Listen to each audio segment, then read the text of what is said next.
کی مہک نے دل کے غنچے کھلا دیے ہیں، ان کی مہکیں کھلا دیے ہیں، جس راہ چل دیے ہیں کوچے بسا دیے ہیں۔ ایک دل ہمارا کیا ہے آثار اس کا کتنا، ایک دل ہمارا کیا ہے آثار اس کا کتنا، تم نے تو چلتے پھرتے مردے جلا دیے ہیں۔ ہم سے فقیر بھی اب پھیری کو اٹھتے ہوں گے، اب تو غنی کے در پر بستر جما دیے ہیں۔ دولہا سے اتنا کہہ دو پیارے سواری روکو، مشکل میں ہے باراتی پرخار وادیے ہیں۔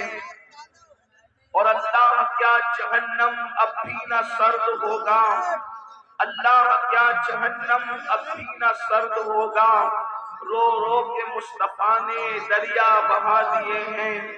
اور میرے قریب سے گر قطرہ کسی نے مانگا، میرے قریب سے گر قطرہ کسی نے مانگا، دریا بہا دیے ہیں دربے بہا دیے ہیں۔ آنے دو یا ڈبو دو اب تو تمہاری جانب، آنے دو یا ڈبو دو اب تو تمہاری جانب، کشتی تمہیں پہ چھوڑی لنگر اٹھا دیے ہیں۔ اور ملک سخن کی شاہی تم کو رضا مسلم، جس سمت آ گئے وہ سکے بٹھا دیے ہیں۔ آج کی یہ محفل رضا نگر رامپور کی سرزمین پر عقائد و اعمال کی اصلاح کے لیے منعقد کی گئی ہے۔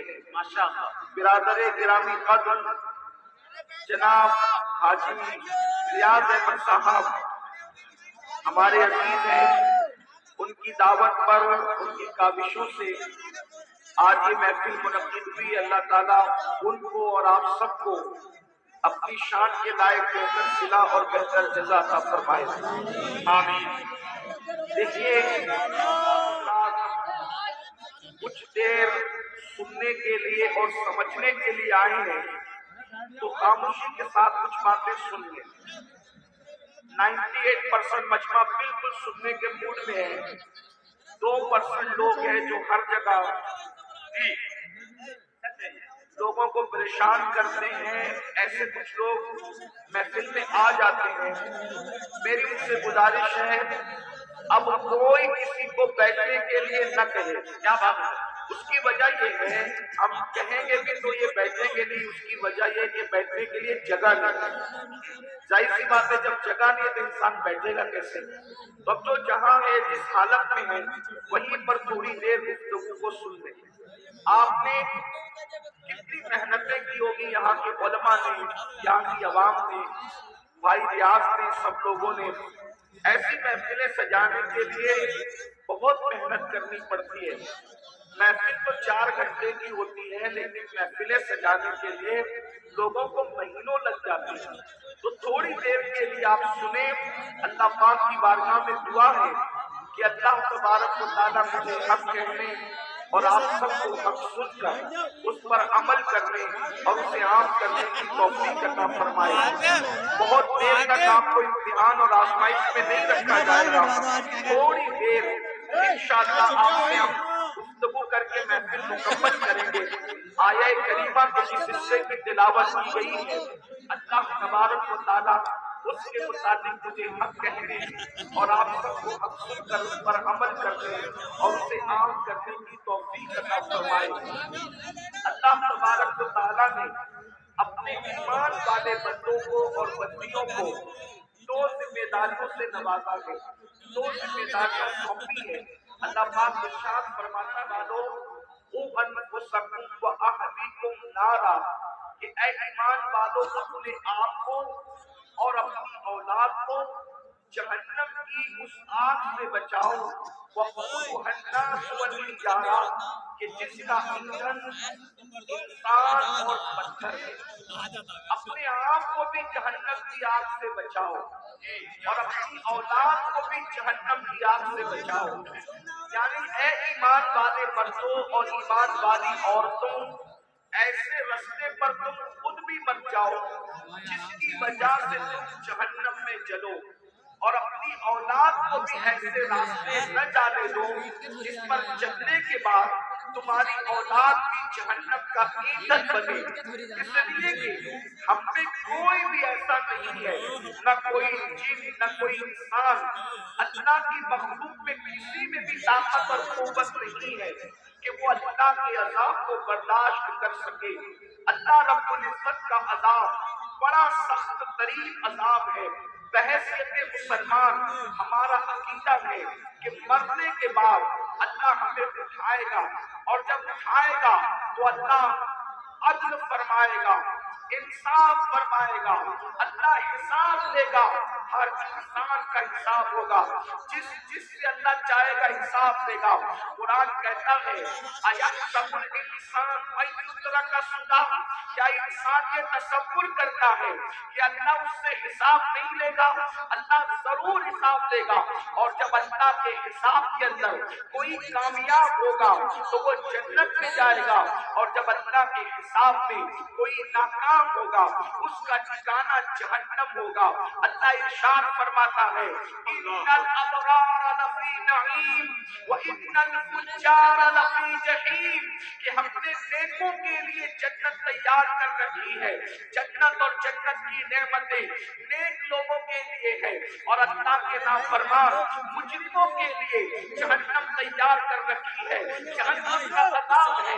یہ بات کسی مولوی صاحب کی نہیں ہے میرے عزیز، یہ بات کسی لیڈر کی نہیں ہے میرے عزیز، یہ کسی سیاسی لیڈر کا فرمان نہیں، یہ اللہ رب العزت کا فرمان ہے، رب محمد کا فرمان ہے۔ حدیث پاک میں آتا ہے اللہ اکبر، ہم نے جنت کو آسان سمجھ رکھا ہے۔ اے میری قوم کے جوانوں، ہزاروں کی تعداد میں اے عاشقان رسول جمع ہونے والوں، آپ کی توجہ چاہتا ہوں، ہر بندہ جنت میں جانا چاہتا ہے، ہر بندہ جہنم سے بچنا چاہتا ہے، لیکن اللہ رب العزت نے جب جنت اور جہنم کو پیدا فرمایا تو حضرت جبریل سے فرمایا جبریل جاؤ اور جا کر ذرا ہماری جنت دیکھ آؤ۔ حضرت جبریل نے جنت دیکھا اور جنت کی نعمتیں دیکھا، تو جنت ایسی چیز ہے، پہلی بات بتا دوں، دل کو بہلانے کے لیے یہ باتیں نہیں ہے، یہ حقیقتیں ہیں، یہ سچائی ہے، یہ صداقت ہے، اور یاد رکھنا جیسے اللہ کا انکار کرنے والا کافر ہے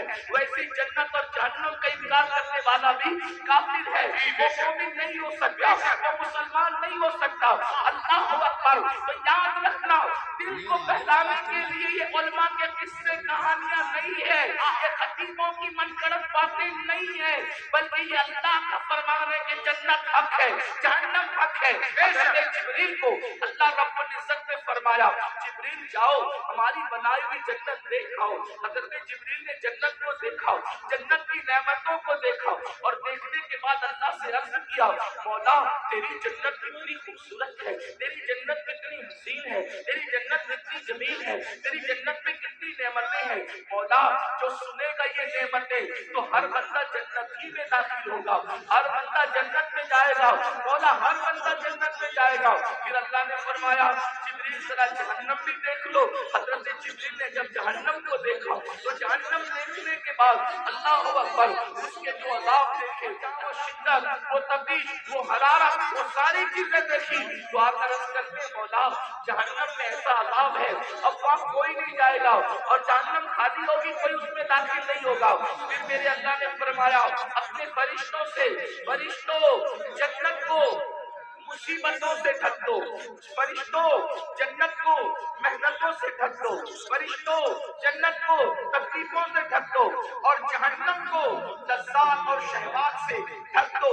اللہ اکبر، تو جب جنت کو مصیبت اور تکلیفوں سے ڈھکا گیا اور جہنم کو لذات اور شہوات سے ڈھکا گیا تو پھر جبریل نے عرض کیا مولا اب جنت میں کون جا سکے گا اور جہنم سے کون بچ سکے گا؟